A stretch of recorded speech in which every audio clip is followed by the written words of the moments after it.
Hi friends, welcome back to my channel. இன்னைக்கு நாம பார்க்க போற வீடியோன்னு பார்த்தீங்கன்னா பௌர்ணமி மகாலட்சுமி மந்திரம் பற்றி தான் பார்க்க போகிறோம். இன்றைய தினம் நிறைந்த தை மாத பௌர்ணமி.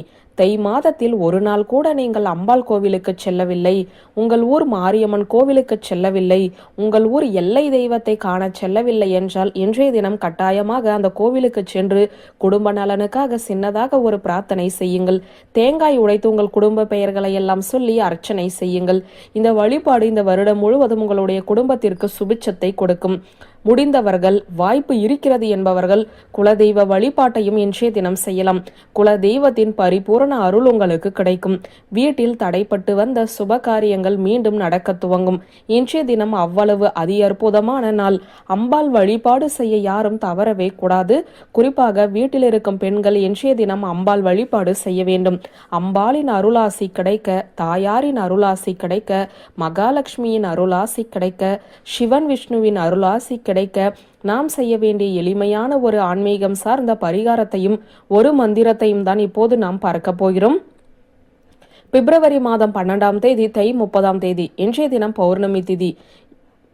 இன்று மாலை நிலவு உதயமாகும் சமயத்தில் நீங்கள் அம்மன் கோவிலில் அமர்ந்து கொண்டு மகாலட்சுமியை மனமுருகி பிரார்த்தனை செய்து இந்த மந்திரத்தை படிக்க வேண்டும். அவ்வளவுதான்.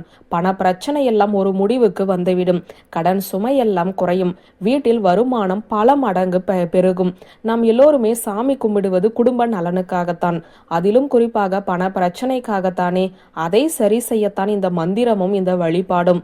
இப்போது தாயார் மந்திரத்தை பார்த்துடலாங்க. ஓம் ஹரீம் ஸ்ரீம் க்ளீம் விஷ்ணு பத்னியை மகாலட்சுமியை கமலதாரிண்யை சிம்ம வாகின்யை ஸ்வாகா வில்வ பிரியாகே நமக சிவ சகோதரியே நமக.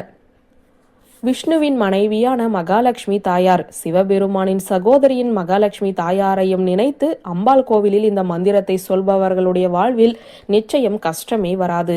அனைத்து தெய்வத்தின் பரிபூரண ஆசியும் உங்களுக்கு கிடைத்துவிடும். இது ஒரு எளிமையான மந்திரம்.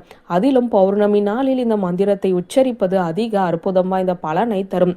கோவிலுக்கு செல்ல முடியாத சூழ்நிலையில் உள்ளவர்கள் பௌர்ணமி நிலவை பார்த்தபடியும் இந்த மந்திரத்தை உச்சரிக்கலாம் என்ற தகவலை சொல்லி இந்த வீடியோவை நிறைவு செய்கிறேன். நன்றி, வணக்கம்.